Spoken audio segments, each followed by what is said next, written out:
You know, parents are always finding new ways to entertain or enrich their kids.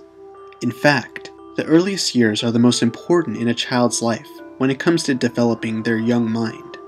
This was no different for me. My mom would always take me to the arcades, complete with all sorts of top-of-the-line games.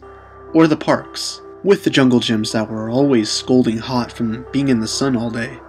There weren't too many options to choose from, but for what they were, those were what made up my fondest childhood memories. As a treat for my 7th birthday, my mom took me to Freddy Fazbear's Pizzeria. It was supposed to be a fun little place. From what I can remember, a magical place for kids and grown-ups alike, where fantasy and fun come to life, or something like that. It looked pretty promising, to be honest with you, and I'd be lying if I said I wasn't excited about going there. The pizza was what you'd expect, lazily put together and didn't quite taste right. But you didn't go for the food. You went to see Freddy Fazbear and his gang of colorful friends, Bonnie the bunny, and Chica the chick. There was Foxy too. He lived in the Pirate Cove. Thinking back on it now, the animatronics were pretty good for the time.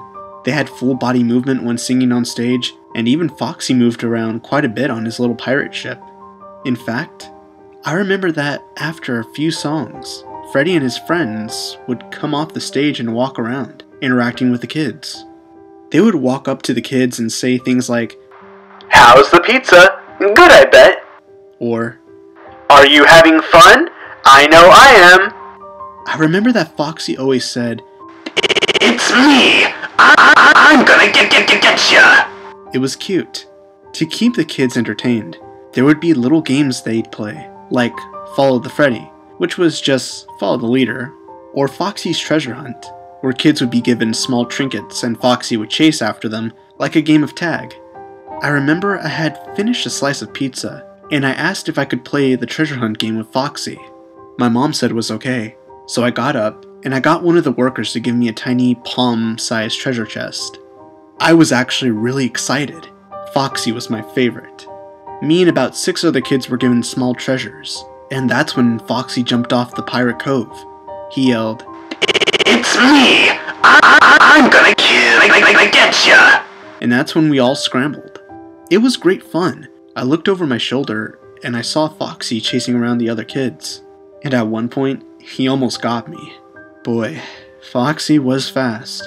I didn't quite know why at the time, but while I was in the middle of playing the treasure hunt game, my mom lifted me up abruptly and carried me swiftly toward the exit. She said things like, "We've got to go right now," and "We are never coming back here." I'd never heard such urgency in her voice before. I thought that maybe it was just some kids started crying when Foxy caught them. They had screamed really loud and started sobbing. I remember that a bunch of parents rushed over. There were all sorts of commotion and noise, but I was too busy having fun to notice that anything was wrong. But now that I think of it, I do remember that as my mom carried me through the exit, I saw Foxy standing above the body of a kid that he caught. He was staring right at me, with the crimson liquid dripping from his sharp teeth.